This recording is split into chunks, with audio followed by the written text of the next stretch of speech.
Morning students. आज बघत आहोत आपण new topics unit cells. Okay, unit cells बघत आहोत. युनिट सेल्स म्हणजे काय हे बघायचं आहे आपल्याला. म्हणजे युनिट सेलची डेफिनेशन, युनिट सेलची कॅरेक्टर्स हे बघायचं आहे आज आपल्याला. तर सगळ्यात पहिले युनिट सेल्स. ओके, या जे टॉपिक्स आहेत, हे जे हेडिंग्स आहेत, याचे काय करूत आपण, या हेडिंगचं काय करू, थोडं डिवायडेशन करू. म्हणजे युनिट आणि सेल बघा, युनिट आणि सेल्स. युनिट्स म्हणजे तुम्हाला माहीत आहे. ओके, आणि सेल्स. ओके, सेल्स म्हणजे बायोलॉजीमधले नाहीत. ओके, किंवा शरीरातले सेल्स. सेल्स हे केमिस्ट्रीमधले सेल्स आहेत. ओके, किंवा फिजिक्समधले सेल्स आहेत. तर आपल्याला युनिट सेल्स म्हणजे काय बघायचं आहे. आता युनिट म्हणजे काय असते तुम्हाला माहीत आहे की काय असेल, एक फोर्स असेल. ओके, किंवा खूप सारे हे की नाही त्याच्यात सेल्स असतील. ओके, खूप सारे सेल्स काय असतील, एका जागी असतील, आणि एका जागी असल्यामुळं त्या सेलला युनिट ऑफ सेल्स म्हणलेलं आहे. जसं की आपल्या मोबाईल्समध्ये, ओके, जसं आपल्या मोबाईल्समध्ये व्हॉट्सअप ग्रुप असते. ओके, त्याला व्हॉट्सअप युनिट पण म्हणू शकतो आपण. का म्हणू शकतो, WhatsApp unit, WhatsApp group. Okay, group का म्हणतो की खूप सारे आहे की नाही, म्हणजे खूप सारे मुलं किंवा खूप सारे स्टुडंट काय असतात, त्यांचा एक ग्रुप असते. फ्रेंड्स फॉरएव्हर्स. ओके, किंवा 10 क्लास, 12 क्लास, 11 क्लास, म्हणजे त्या क्लासचे सगळे विद्यार्थी त्या ग्रुपमध्ये काय असतील, कनेक्टेड असतील, आणि त्यांचा एक ग्रुप बनलेला आहे. सगळे 10-20 विद्यार्थी हे की नाही एका जागी येऊन, म्हणजे ॲट ए टाईम सायमल्टेनियसली 20 विद्यार्थी एकाच ग्रुपनुसार आहे की नाही, म्हणजे सायमल्टेनियसली एकाच वेळेस काय राहतात, अटॅच्ड राहतात. त्या ग्रुपला व्हॉट्सअप ग्रुप म्हणतात. तसंच युनिट ऑफ सेलचं पण तसंच आहे. ओके, युनिट ऑफ सेल्स म्हणजे तेच, म्हणजे सेल्स, खूप सारे सेल्स काय असतील एका जागी हे असतील, त्याला युनिट सेल्स असं म्हणलेलं आहे. एक्झाम्पल दिलेलं आहे आपल्या मोबाईलमध्ये. जे व्हॉट्सअप ग्रुप असते त्याला व्हॉट्सअप युनिट्स पण म्हणू शकतो आपण. ओके, युनिट पण म्हणू शकतो किंवा ग्रुप ऑफ सेल्स पण म्हणू शकतो. तर सगळ्यात पहिले आपण युनिट ऑफ सेल्सची डेफिनेशन बघू. बघा काय सांगते, the smallest repeating structure unit of crystallines. The smallest repeating structure unit of crystalline solid is called as a unit cells. काय सांगितलं त्यांनी की द स्मॉलेस्ट रिपीटिंग स्ट्रक्चर होत आहे क्रिस्टलाइनचं, युनिट ऑफ क्रिस्टलाइन सॉलिड. म्हणजे काय सांगितलेलं आहे याच्यात, the smallest repeating structure of unit of crystalline solid is called as a unit cell. जे क्रिस्टलाइन सॉलिडचं आहे, युनिट ऑफ क्रिस्टलाइन सॉलिडचं काय असते, रिपीट स्ट्रक्चर येत असते. काय यायला, रिपीट स्ट्रक्चर यायला, त्याच्यामुळं एक नाही त्या स्ट्रक्चरला युनिट सेल्स असं म्हणायचं. काय सांगितलं, smallest. Okay, smallest structure. Okay, repeating structure म्हणजे तेच वस्तू जर बार येत असेल, तेच जर वस्तू आहे की नाही, जर डबल येत असेल, तर त्याला युनिट ऑफ सेल्स असं म्हणा. म्हणजे याच्यात काय येते, unit of crystalline solid. Okay, म्हणजे क्रिस्टलाइन सॉलिडचे. ओके, मग क्रिस्टलाइन सॉलिड तुम्हाला माहिती आहे क्युबिक शेपमध्ये असते.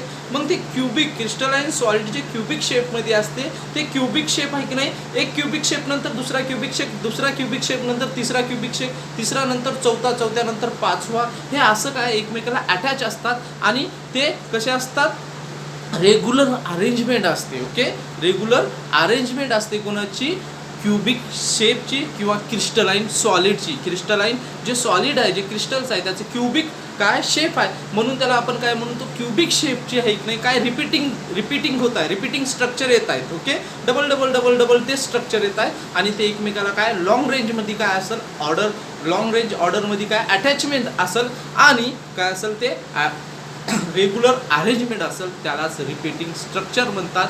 तर तुमच्या माहितीसाठी एक्झाम्पलमध्ये त्याची मी डायग्राम काढलेली आहे. बघा, हे जे सर्कल करतो काय आहे, क्युबिक शेप आहे क्रिस्टलाइनचा. ओके, एक क्युबिक शेप्स आहे. ओके, त्याच्यानंतर मी दुसऱ्या याच्यामध्ये बघा, एक क्युबिक शेप, दुसऱ्या क्युबिक शेपला अटॅच आहे, दुसरा क्युबिक तिसरा, तिसरा चौथा, चौथा पाचवा, पाचवा सहावा. म्हणजे असं काय आहे एकमेकाला एकानंतर रिपीट तेच स्ट्रक्चर यायला बघा, तेच स्ट्रक्चर सेम सारखं स्ट्रक्चर. म्हणून डेफिनेशन मध्ये दिलं the smallest repeating structure of unit of crystalline solid. म्हणजे जे स्मॉलेस्ट रिपीटिंग स्ट्रक्चर आहे क्युबिक शेपचं ते कसं यायला रिपीट यायला. ओके. आणि रिपीट येत असेल त्या क्रिस्टलाइन सॉलिड. क्रिस्टलाइन कसे असतात सॉलिड असतात तुम्हाला माहिती आहे. आणि हे क्युबिक शेप कसा आहे सॉलिड आहे. आणि हे क्युबिक शेप कसा आहे कसं व्हायला की रिपीट काय व्हायला अटॅचमेंट व्हायला. ओके. एकाच क्युबिक शेपला हे नाही डबल अटॅच व्हायला लॉंग रेंज ऑर्डर मध्ये रेग्युलर अरेंजमेंट मध्ये त्यालाच काय म्हणायचं युनिट ऑफ सेल. म्हणजे खूप सारे हे नाही क्युबिक शेप ऑफ क्रिस्टलाइनचे एका जागी येऊन काय होतील ते युनिट सेल्स बनतील. काय होईल की क्युबिक शेप ऑफ क्रिस्टलाइन काय होतील खूप सारे एका जागी येऊन युनिट ऑफ सेल्स असं तयार होईल. त्याचं एक्झाम्पल बघा क्युबिक शेप असा असते, एक क्रिस्टलाइनचा क्युबिक शेप असा असते. आणि जर डबल रिपीट क्युबिक शेप एकमेकाला अटॅच असतील तर तिथं काय होते युनिट ऑफ सेल्स तयार. ओके. युनिट ऑफ सेल्स तयार होते. एक क्युबिक शेपचं स्ट्रक्चर एक ओनली वन क्युबिक शेप असते क्रिस्टलचं. आणि मग खूप सारे जर एकमेकाला अटॅच असतात त्याला युनिट ऑफ सेल्स किंवा unit cells of cubic crystals असं पण नाव दिलेलं आहे. ओके. मग एक्झाम्पल आहे की एक्झाम्पल मध्ये cubic crystal or cubic shape मध्ये असते. ओके. जे क्युबिक क्रिस्टल आहे ते क्युबिक शेप मध्ये असते. आणि असे क्युबिक शेप खूप सारे काय असतील एकमेकाला अटॅच असतील त्याला युनिट सेल्स म्हणा. ओके. खूप सिम्पल्स आहे, इझी आहे. म्हणजे काय आहे क्युबिक शेप्स एकमेकाला एकसारखे अटॅच असतील खूप सारे एका जागी जमा असतील त्याला युनिट ऑफ सेल्स म्हणा. ओके. किंवा डेफिनेशन घ्या तिथे सांगलेलं एक्झाम्पल. ओके. हे डायग्राम आणि हे युनिट ऑफ सेल्स, हे क्युबिक शेपची आणि युनिट ऑफ सेल्सची. ओके. तर आता एखाद्या क्युबिक शेपचा किंवा क्रिस्टल क्युबिक शेपची जर डेन्सिटी काढायची असेल तर तुम्हाला सगळ्यात पहिले काय घ्यावं लागेल P. Okay. Mass of particle divided by volume of unit sale.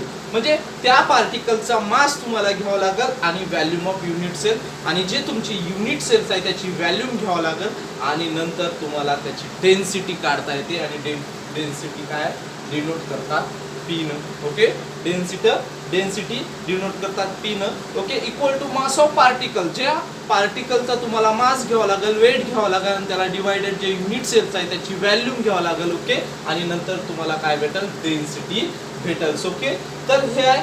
आणि नंतर आता आपण जाऊ याच्या डेफिनेशन तुम्हाला चांगल्या प्रकारे समजली युनिट सेलची. कॅरेक्टर्स ऑफ युनिट सेल्स काय कॅरेक्टर्स असतील. ओके. काय एक्सप्लेनेशन करू त्याचं. ओके. याचं हे बघू. तर बघा एक युनिट सेल्स किंवा एक क्युबिक शेप्स लक्षात ठेवा. फक्त युनिट सेल्स बघत आहोत. युनिट सेल्स एक क्युबिक शेपचं आपण काय बघत आहोत तर क्रिस्टल्स. वन क्युबिक शेपचे काय बघत आहोत आपण एक्सप्लेनेशन बघत आहोत. तर आता काय बघू क्रिस्टल्स मध्ये एका क्रिस्टल्स मध्ये काय काय प्रेझेंट आहे हे बघू. म्हणजे युनिट सेल्स मध्ये काय काय प्रेझेंट असते हे बघू. ओके. आणि खूप सारे अटॅच असतील तर सारखे असेल. ज्याच्यात एकाच असेल तर दुसऱ्यात तेच असेल, तिसऱ्यात पण ते असेल, चौथ्यात पण ते असेल, पाचव्यात पण येते असेल. म्हणून आपण एक काय करू एकच क्युबिक शेपचं काय करू स्टडी करू. आणि स्टडी केल्यानंतर आपल्याला दिसेल की याच्यात काय काय आहे. ओके. तर बघा की सगळ्यात पहिले एक क्रिस्टल्स. ओके. एक क्रिस्टल हा क्युबिक शेप सारखा असतो. ओके. क्रिस्टल्स जे क्रिस्टल सॉलिड्स आहेत क्रिस्टल्स आहेत हे त्याची साईज कशी आहे क्युबिक शेप आहे. ओके. क्युबिक शेप आहे. नंतर या क्युबिक शेप मध्ये या क्रिस्टल्स मध्ये काय असतात 8 कॉर्नर प्रेझेंट असतात. आणि कॉर्नर कुठं बघा मी येतं एक नाही जे राऊंड सर्कल काढत आहोत ते कॉर्नर आहेत. ओके.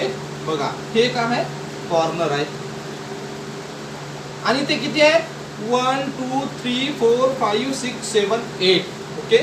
8 कॉर्नर आहेत. म्हणजे आपण काय सांगू शकतो पहिला पॉइंट्स की it is a unit shapes it is a unit cells किंवा cubic shapes are 8 corner are present 8 corner of present. आधी मी समजून सांगतो नंतर कॅरेक्टर असतो. ओके. मग काय आहे सगळ्यात पहिले तुम्हाला काय एका क्युबिक शेप मध्ये किंवा क्रिस्टल क्युबिक शेप मध्ये काय असतील 8 कॉर्नर प्रेझेंट असतील. काय असतील 8 कॉर्नर प्रेझेंट असतील हे तुम्हाला कळालं. दुसरा तुम्ही काय सांगू शकता it is a crystals. Okay. It is a crystal solid shape is cubic shape. म्हणजे एका क्रिस्टलची साईज कशी आहे क्युबिक साईज सारखी. दुसरा पॉइंट झाला. नंतर तिसरा बघू पॉइंट्स आपण याच्यात बघा. तिसरा पॉइंट बघू की आता याच्यात काय आहे साइड्स फेस किती प्रेझेंट आहेत. ओके. एका क्युबिक क्रिस्टल शेप मध्ये काय असेल, साइड किती प्रेझेंट असतील फेस म्हणून, बाजू त्याला. तर बघा, एक मी अल्फाबेटिकल काढतो, 1 2 3 4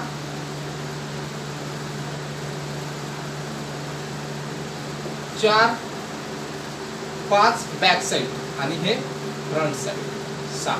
म्हणजे 1 2 3 4 5 6 हे ई बॅक साइड आणि एफ फ्रंट साइड. म्हणजे बघा किती फेस प्रेझेंट आहेत एका क्यूबिक क्रिस्टल शेप मध्ये, 6 फेस प्रेझेंट आहेत. किती फेस प्रेझेंट आहेत? 6 फेस प्रेझेंट आहेत एका क्यूबिक क्रिस्टल शेप मध्ये. आणि दुसरं मी काय सांगितलं त्याच्यात, 8 corner present in cubic crystal shape मध्ये. ओके, मग म्हणजे तुम्हाला कळालं की 8 कॉर्नर प्रेझेंट आहेत, 6 फेस प्रेझेंट आहेत. नंतर अजून बघू काय असेल की सेंटर. ओके, या क्यूबिक क्रिस्टल शेप मध्ये काय असेल, सेंटर पॉइंट्स कोणता असेल, किती असेल सेंटर पॉइंट. आणि सेंटर पॉइंट्स फक्त only 1 centre points are present in cubic crystal shape मध्ये. काय एकच का आहे त्याच्यात क्यूबिक क्रिस्टल शेप मध्ये सेंटर पॉइंट्स प्रेझेंट आहे. मग नेक्स्ट पॉइंट्स की क्यूबिक शेप मध्ये काय आहे, क्यूबिक जे क्रिस्टल शेप मध्ये काय प्रेझेंट असेल, किती एंड प्रेझेंट आहेत, 2 एंड्स प्रेझेंट आहेत. एक अप्पर लेवल आणि एक लोअर लेवल. हे अप्पर लेवल आणि लोअर लेवल हे 2 एंड्स प्रेझेंट आहेत. ओके, त्याच्यात क्यूबिक शेप क्रिस्टल्स मध्ये. कळालं. बघा की काय काय प्रेझेंट आहे, रिपीट सांगतो की 8 कॉर्नर प्रेझेंट आहे क्यूबिक क्रिस्टल शेप मध्ये. मग किती 6 फेस प्रेझेंट आहेत क्यूबिक क्रिस्टल शेप मध्ये. मग 1 सेंटर पॉइंट्स प्रेझेंट आहे क्यूबिक शेप क्रिस्टल्स मध्ये. आणि 2 एंड्स क्यूबिक क्रिस्टल शेप मध्ये 2 एंड्स प्रेझेंट आहे.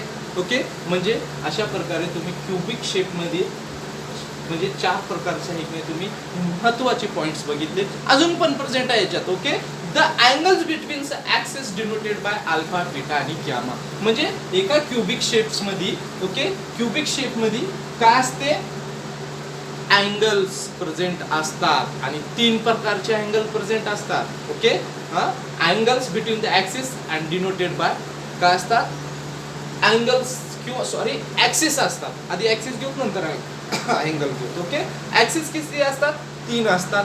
आणि ते कोणते कोणते आहेत, अल्फा बीटा आणि गॅमा हे 3 काय आहेत, ॲक्सिस प्रेझेंट आहे 1 क्यूबिक क्रिस्टल शेप मध्ये. Okay, alpha beta gamma. For example हे काय आहे तुमचा अल्फा. बघा, ओके, अल्फा, मग बीटा आणि मग गॅमा.